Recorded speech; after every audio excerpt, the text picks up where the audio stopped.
Oluvannyuma lwa Dr. Kizza Besigye ne Hajji Obed Lutale okukwatibwa mu ggwanga ly'e Kenya ku Lwomukaaga, olwaleero baleeteddwa wakati mu by'okwerinda okw'amaanyi ku kkooti y'amagye Makindye okuva mu nkambi y'amagye ey'e Makindye.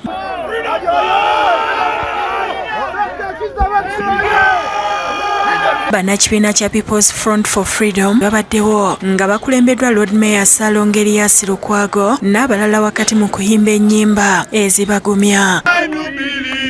Bano oluvannyuma basimbiddwa mu kaguli ka kkooti ebadde ekubirizibwa ssentebe waayo Brigadier General Robert Freeman Mugabe era n'abasomera emisango ena egyekuusa ku kwagala okumaamulako gavumenti eriko. Bano n'abalala abakyanoonyezebwa okusinziira ku mpaaba ya kkooti kigambibwa nti wakati w'omwezi ogw'ekkumi n'ekkumi na mukaaga omwaka guno baasangiddwa e Kenya ne pisto era nga kigambibwa nti baali bagezaako okutaataaganya ebyokwerinda bya Uganda. Oludda oluwabi lugamba nti Dr. Besigye ne Obed Lutale bayita enkiiko ez'enjawulo mu Athens, Greece, Switzerland ne Kenya n'ekigendererwa eky'okwonoona n'okuttatta n'ekifaananyi kya Uganda nga bagezaako okusaba obuyambi okulwanyisa gavumenti eriko. Nairobi in Kenya held meetings aimed at soliciting for logistical support and identifying military targets in Uganda with intent to reduce the security of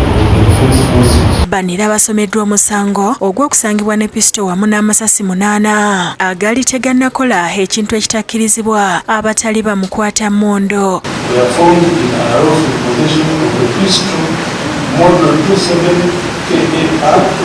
KAL number 765, which is commanded in one of the defense forces.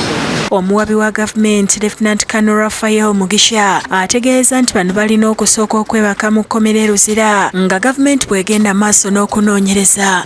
What is the evidence which has been produced before this honorable court that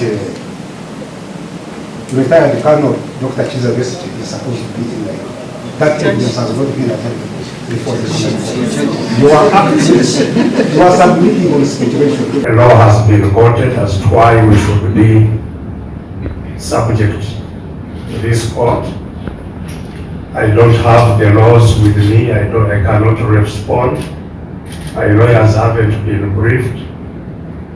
I think it would be unfair to make a ruling before we have had the benefit of legal representation. Bannamateeka ba Kano Besigye ne munne Lutale nga bakulembeddwa Erias Lukwago bategeezezza kkooti nti terina buyinza na lukusa luwozesa abantu baabwe misango egibateereddwako kubanga tebaagidiza wano nga baagidiza bweru wa Uganda ne bwe kityo bwe baba balina emisango gye bazza ensi ezo ze zirina okubawozesa so si Uganda na kkooti y'amagye. UPDF Act n'amateeka gano amalala galaga nti emisango oyina kubavunaana gye bagamba gye baddiza wano singa ebadde treason baaliga nti kale mwagidiza eri naye n'obateekako being in possession of a firearm nti wayina pistol kyamenya amateeka agaawa ne batagateekamu nti which is a monopoly eya defense forces ezaawa ne bataziteekamu. Kenya yennyini gye bagamba gye babasanze ku Riverside oba wa tenna complaininga nti waliyo abantu abayingidde ewaabwe bweru w'amateeka nga balina ne pisto. Brigadier Mugabe abasindise Luzira okutuusa nga 2 Desemba wakati mu bannakibiina okuwaga n'abawagizi baabwe.